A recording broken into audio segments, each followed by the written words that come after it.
नमस्कार मित्रांनो. तर एकंदरीतच आपल्या सर्वांचं माझ्या या नवीन व्हिडिओमध्ये स्वागत.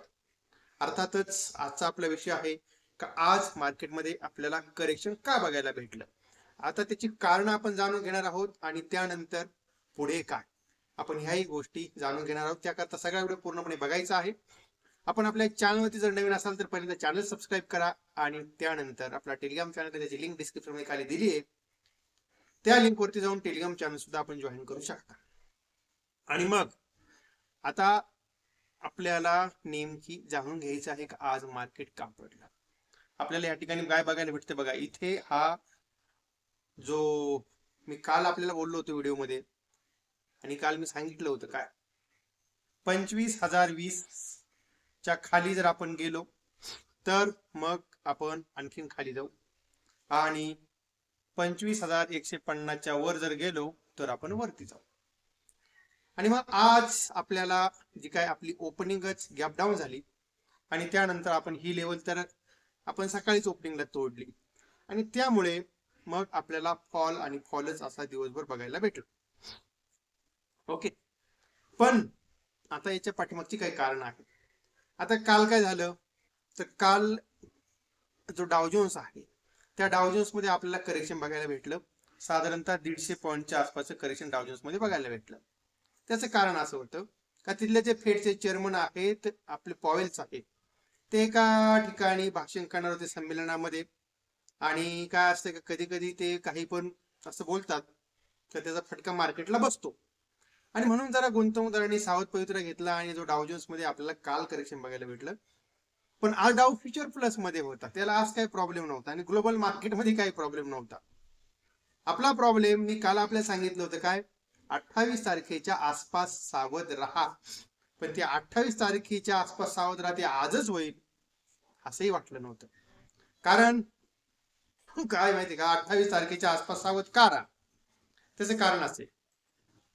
मी तुम्हाला कालही सांगितलं होतं भारतावरती जो 50% टॅरिफ लागलाय तो 28-29 तारखेपासून चालू होणार आहे. म्हणजे आता 25% लागतंय, अजून जो 25% त्यांनी एक्स्ट्रा जो टॅरिफ ह्या डोनाल्ड ट्रम्प तात्याने आपल्यावरती लावला होता प्रेमापोटी तो आता काय होणार आहे, तो टॅरिफ 28 तारखेनंतर डायरेक्ट 50% होणार. त्याची भीती मार्केटमध्ये आहे. आता मी आपल्याला सोमवारी काय म्हणलो होतो, जे नरेंद्र मोदींनी लाल किल्ल्यावरून सांगितलंय का बाबा आम्ही जीएसटी रिफॉर्म करणार आणि त्यामुळे आपल्याला 3-4 दिवस तर मार्केटमध्ये तेजी बघायला भेटेल. ते तर नक्कीच होतं, 3-4 दिवस ती तेजी तर बघायला भेटणारच होती आणि ती भेटली आपल्याला. पण आता ते एक न्यूज होती, मी त्यावेळेस बोललो होतो का लगेच आपला जीएसटी रिफॉर्म झालाय का नाही, त्यावरती विचार मंथन होईल, कोण कशात घ्यायचं, कोण कोणत्या स्लॅबमध्ये घ्यायचं, कोण कोणत्या स्लॅबमध्ये घ्यायचं आणि दिवाळीनंतर तो लागू होणार आहे. पण काल काय झालं, काल एक कोणते तरी मंत्री बोलले वाटतं का म्हणे 4 व्हीलर गाडी ती आपल्या लक्झरीमध्ये येते, म्हणून काल त्या पॉईंट पासून आपल्याला निफ्टीमध्ये जे करेक्शन बघायला भेटलं कालचं तुम्ही बघितलं असेल. शेवटच्या टप्प्यामध्ये बघा 5 मिनिटाच्या टाइम फ्रेमवरती जरा हा थोडा व्हिडिओ मी लावतो, जो काय आपला आहे चार्ट थोडा लावतो मग आपल्याला कळेल. बघा काल काय झालं का काल मार्केट क्लोजिंगच्या आधीच ही अशी न्यूज आली का बाबा ज्या 4 व्हीलर गाडी जी आहे ती गाडी आपल्या याच्या लक्झरी याच्यामध्ये येते, लक्झरी सेगमेंटमध्ये येते. आता लक्झरी सेगमेंटला आपल्याकडे 40% जीएसटी आहे, आता गाड्यांवरती 28% जीएसटी आहे. मग तो 40% जातो का काय, तर अशी भीती वाटायला लागली. म्हणून आपल्याला कालच मार्केट क्लोजिंगच्या वेळेस आपल्याला इथे एक तर पहिली गोष्ट शॉर्ट कव्हरिंग आपल्याला बघायला भेटली नाही. काल निफ्टीची विकली एक्सपायरी होती आणि त्या विकली एक्सपायरी मध्ये एवढे जवळजवळ 90% शॉर्ट मध्ये एफ आय आहेत आपल्या निफ्टी इंडेक्स वरती, तरी सुद्धा त्यांनी शॉर्ट कव्हर केले नाही आणि त्यानंतर ही पण बातमी आली. त्यामुळे आपल्याला एक सडनली फॉल तर कालच बघायला भेटला होता. प्रश्न असा होता का जो महत्वाचा सपोर्ट झोन होता 25,020 तो तर काही तोडला नव्हता आणि पण आज तो सकाळीच डायरेक्ट हा त्यांनी गॅप डाऊन ओपनिंग झाल्यानंतर तोडून टाकला. म्हणजे कालची बातमीचा एक काही परिणाम. परत दुसरा मी तुम्हाला सांगितलं का जे आपले पॉवेल साहेब आहे त्या पॉवेल साहेबांचा तो एक परिणाम आहे. आणि त्यानंतर काय झालेलं आहे का आपल्याकडे जे एफ आय आहे ते कंटिन्यू सेलिंग करतात, ते काही विकायचं थांबत नाही. बघा आताही जर आकडा आपण बघितला, आजच्या आकड्या आलेले नाहीयेत पण आता जो कालपर्यंतचा जो काय आकडा आला FI चा, तो आपण जर जाणून घेतला तर कंटिन्यू ह्या महिन्यामध्ये FI ची सेलिंग चालू आहे. आणि म्हणजे त्यांच्याकडनं असा जो कॉन्फिडन्सली जी खरेदारी यायला पाहिजे, ती कॉन्फिडन्सली खरेदारी येत नाही. आता इथे मंथली जर आपण आकडे बघितले तर मंथली आकड्यावरती आपल्याला क्लिअर कट दिसते का काय काय त्यांनी केले बघा. या ठिकाणी जुलै महिन्यामध्ये 47,000 करोड रुपयाच्या आसपासची सेलिंग केली आहे. आणि त्यानंतर आता हा जो चालू महिना, या महिन्यामध्ये 24,000 करोड रुपयाची सेलिंग आतापर्यंत झालेली आहे. हाही आकडा 35,000च्या आसपास जाऊ शकतो, कारण अजून पुढचा आठवडा आपल्यासाठी बाकी आहे. आणि म्हणून ही जी काय ही टोटल जी आपण सेलिंग म्हणतो FI ची, ती सेलिंग ही आपल्या दृष्टीनं एक डोकेदुखी आहे. ओके. पण आता त्याच्यानंतर आणखीन फॉल यायचं कारण होतं का 25,020 जशी लेवल तोडली त्यानंतर जो काय महत्वाचा सपोर्ट आपण म्हणून एक सायकोलॉजिकल सपोर्ट होता, तो सायकोलॉजिकल सपोर्ट होता 25,000च्या आसपासचा सायकोलॉजिकल सपोर्ट होता. हा सायकोलॉजिकल सपोर्ट जेव्हा तोडला आणि त्यानंतर बरेचसे मार्केटमध्ये लॉंग पोझिशन होत्या, त्यांचे बरेच जणांचे स्टॉप लॉसेस वाजले आणि त्यानंतर परत मार्केटने 25च्या वरती यायचा प्रयत्न सुद्धा केला नाहीये. आणि मग ह्या गोष्टीमुळे सेलिंग प्रेशर वाढत वाढत गेला मार्केटमध्ये. पण आता पुढे काय आपल्याला हे पण जाणून घ्यायचं आहे. ओके, ठीक आहे. त्याकरता आता आपण आपल्या निफ्टीचा चार्ट लावूया. आता निफ्टीचा चार्ट आपण परत लावूया बघा. आता इथे हा जर चार्ट आपण बघितला तर बघा, आता हे सकाळचा जो ओपनिंग रेंज ब्रेकआउट होती, तो अराउंड 25,084च्या आसपासची ओपनिंगची कॅन्डल आहे. आणि त्यानंतरची जी आपली कॅन्डल आहे ती आहे 24,985. म्हणजे जी पहिलीच कॅन्डल आपली आहे आणि त्या कॅन्डलमध्ये जो 100 पॉईंटचा आपल्याला त्याच्यात मुवमेंट बघायला भेटते. आणि मग इथे बघा, ही जी ओपनिंगची जी कॅन्डल आहे, त्या ओपनिंगच्या कॅन्डलच्या नंतर जी आपली आपण म्हणूया ओपनिंग रेंज ब्रेकआउटची जी आपली लो आपण म्हणतो, त्याचा लो जो आहे तो तोडल्यानंतर परत मार्केटने वरती जायचाच प्रयत्न केलेला नाही. आणि आता हे आपल्याला जे काय मार्केटमध्ये निगेटिव्हिटीचे जे संकेत दिसत होते ते कालपासून दिसत होते. इथे बघा, तुम्ही बघू शकता. आता इथे हे मी काय लावलेलं आहे हे बघा, 9 दिवस, 21 आणि त्याच्यानंतर 50. 9, 21 आणि 50चं एक्सपोनेन्शियल मुव्हिंग ऍव्हरेज आहे. ओके, म्हणजे हे आपलं 9चं आणि 21चं 50चं एक्सपोनेन्शियल मुव्हिंग ऍव्हरेज आहे.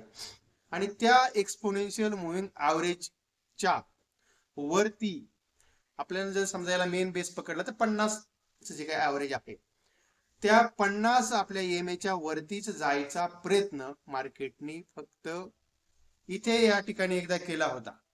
आणि त्यानंतर तो प्रयत्न परत झाला नाही आणि तो प्रयत्न आपला फेल ठरला. आणि त्यानंतर परत आपल्याला एक फॉल बघायला भेटला 100 पॉईंटचा. बघा, आता इथे ह्या ठिकाणी आपण बघतोय का हा जो फॉल आपल्याला कंटिन्युअसली बघायला भेटला, 9 EMA खाली खाली मार्केट आलं. इथे एकदा 9 EMA वरती जायचा प्रयत्न केला, नंतर इथे प्रयत्न केला, पण त्याला 50 EMA क्रॉस करता आला नाही आणि तिथून परत आपल्याला सडनली 100 पॉईंटचा फॉल बघायला भेटला. याच्यानंतर पुढे काय, तर निफ्टीमध्ये काय होऊ शकतं, तर आता निफ्टीचं एक तर पहिली गोष्ट 25,000चा सायकोलॉजिकल सपोर्ट तो तोडलेला आहे, थोडंसं सेंटिमेंट निगेटिव्ह झालेलं आहे. आणि आता त्यानंतर आपल्याला जरा थोडासा जो टाइम फ्रेम आहे 15 मिनिटाचा आपण लावूया. आणि 15 मिनिटाचा टाइम फ्रेम आपण लावल्यानंतर मी तुम्हाला बऱ्याच वेळेस सांगितलेलं होतं, काय सांगतोय मी, मार्केट गॅप फिलअप करतं. मार्केट नेहमी गॅप फिलअप करतं. हे मार्केट आहे ते गॅप ठेवत नाहीये. आता या ठिकाणी तुम्ही इथे बघू शकता बघा, आता इथे आपण जर बघितलं तुम्ही तर हा जो गॅप आपल्याला दिसतोय बघा, इथे बघा हा जो गॅप होता एवढा अराउंड जवळजवळ 200 पॉईंटचा जो गॅप होता. आणि बघा इथून सुरुवात झाला होता, बरोबर त्या ठिकाणी येऊन मार्केट थांबलेलं आहे. पण आता आपल्याला तो गॅप नेमकी कुठून सुरू झालाय ते जाणून घ्यायचं आहे. त्याकरता आपल्याला या ठिकाणी एक होरिझॉन्टल लाईन आपल्याला टाकायची. ठीक आहे, ही चुकली लाईन आपली, आपल्याला होरिझॉन्टल लाईन घ्यायची होती बघा. आणि ती लेवल आपल्याला येते 24,700. का, तर बघा आपल्याला इथे या ठिकाणी 24,700 क्रॉस करायचा एकदा प्रयत्न केला, त्यानंतर परत फॉल आला, त्यानंतर परत कन्सोलिडेशन करत करत वर गेलं मार्केट. पण हा जो रेजिस्टंट होता, हा रेजिस्टंट मार्केटने आपल्या गॅप ऑफ ओपनिंग मध्ये तोडला, त्यानंतर परत त्याच्या आसपासही मार्केट भटकलं नाही. May be fall, may be असं वाटू शकतं का साधारणतः परत त्या लेवल पर्यंत आपण रिटेस्ट करायला एकदा आपण येऊ शकतो. आता म्हटलं हे किती पॉईंट राहिले, साधारणतः आपण 150 पॉईंट राहिले. तेव्हा आता खरेदी करायला आपण घाई करू नका. आपल्याला खरेदी कधी करायची आहे, तर खरेदी करण्यासाठी आपली जी लेवल आहे ती आहे, आपण जर समजा इथे बघितलं तर साधारणतः अराउंड 24,960 च्या वरती जर आपण गेलो तरच आपण त्या ठिकाणी खरेदी करा. तोपर्यंत जरा थोडं शांत राहा, किंवा जर ह्या सपोर्ट लेवलला जर आलं तर ह्या ठिकाणी आपण खरेदी करायचा प्रयत्न करा. ओके, थोडं पुढे जाऊया. बँक निफ्टीच्या बाबतीमध्ये आपण जाणून घेऊया.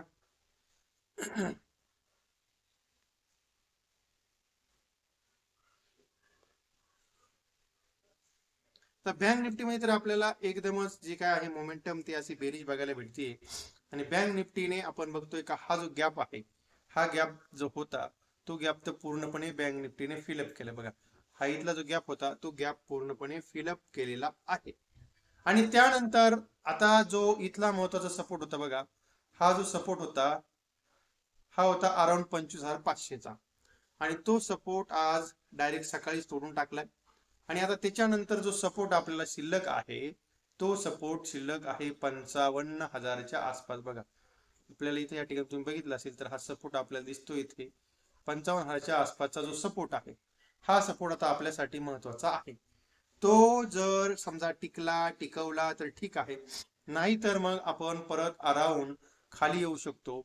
तो कारण हा जो सपोर्ट आहे हा सपोर्ट एकदम मल्टिपल टाइम सपोर्ट आहे. बघा, इथे 2-3 वेळेस सपोर्ट घेतलाय, आता परत त्या ठिकाणी आपण आलोय. आणि तो जर तोडला तर मग आपल्याला जो झोन बघायला भेटेल तो बघायला भेटेल 54,500च्या आसपासचा झोन आपल्याला त्या ठिकाणी सपोर्टचं काम करेल. तेव्हा आता नवीन खरेदी बँक निफ्टीमध्ये करायची असेल तर 55,500च्या वरती जर गेला तरच बँक निफ्टीमध्ये नवीन खरेदी करा. तोपर्यंत खरेदी करू नका, कारण आपण बघतोय का या ठिकाणी चार्ट जो आहे तो चार्ट आपल्याला 9, 21 आणि 50 दिवसाच्या एक्सपोनेन्शियल मूव्हिंग ॲव्हरेजच्या खालीच ट्रेड करताना दिसतोय. जोपर्यंत कमीत कमी आपल्या 21 दिवसाच्या मूव्हिंग ॲव्हरेजच्या वरती आपण जात नाही तोपर्यंत आपल्याला तेजीची उमेद नाहीये. आणि ती जर म्हटलं तर मग 55,300च्या आसपासचा झोन आहे. पण जर 50चं मूव्हिंग ॲव्हरेज जर म्हटलं तर ते येते अराउंड 55,500च्या आसपास. तेव्हा आता सध्या आपण का वेट अँड वॉच करा, कारण तर म्हणजे आज तारीख 22 आहे, परत 23 तारीख शनिवारी आहे, रविवारी 24 आणि 25 आणि 26, 27, 28, 29 तारीख परत जवळ येते. त्यामुळे पुढचाही आठवडा आपल्याला असंच आपल्याला उठापटक मार्केटमध्ये बघायला भेटेल. तेव्हा आपल्याला कुठलाही ट्रेड करताना जरा थोडंसं आपण सावधानतेने ट्रेड करा. आणि म्हणून मी आपल्याला काल परवा सांगत होतो का ज्या पोझिशन आहेत आपल्या त्या थोड्या लाईट ठेवा. ओके, आणि तेव्हा मग आता इथे आपण थांबतोय. अर्थातच हा जो काही सगळा व्हिडिओ होता तो सगळा व्हिडिओ मी आपल्यासाठी एज्युकेशनल पर्पज म्हणून बनवला होता. या व्हिडिओमध्ये मी कुणालाही कुठल्या प्रकारे खरेदीचा किंवा विक्रीचा सल्ला दिला नाही. आपण याची कृपया नोंद घ्या आणि कुठलाही ट्रेड करताना आपण आपल्या जबाबदारीवरती ट्रेड करा. आणि आज आपण जो आपला टेलिग्रामचा चॅनल आहे, आपला पेड ग्रुप, आपण त्यावरती सकाळी एकच ट्रेड घेतला होता. एक आपण घेतला होता पुट, तो अराउंड 25,000 माझ्या माहितीप्रमाणे 25,150च्या आसपासचा पुट होता. आपण तो घेतला होता 140ला. टार्गेट आपलं 160 होतं आणि त्यातून आपण बाहेर पडलो 160ला. तो क्लोजिंगला जवळजवळ 250 रुपयापर्यंत गेला. पण मार्केटमध्ये एवढा फॉल होईल असं कोणालाही वाटलं नव्हतं. जी अपेक्षा होती ती 24,960च्या आसपासची अपेक्षा होती, पण आता त्याच्याही खाली फॉल आलेला आहे. पण आपण जर बघितलं मोठी तर 24,800 हा जरा थोडा सपोर्टचं काम करू शकतो. आणि जर नाही तो समजा नाही होल्ड झाला तर मग आपण 24,700च्या आसपास सपोर्ट तर घेऊ शकतो. ओके, आणि तेव्हा आता एकंदरीतच आता इथे आपण थांबूया. आणि जर माहिती चांगली वाटली असेल तर आपण आपल्या या व्हिडिओ लाईक करा, शेअर करा आपल्या मित्रांपर्यंत. आणि चॅनलवरती नवीन असेल तर चॅनलला सबस्क्राईब करायला बिलकुल विसरू नका.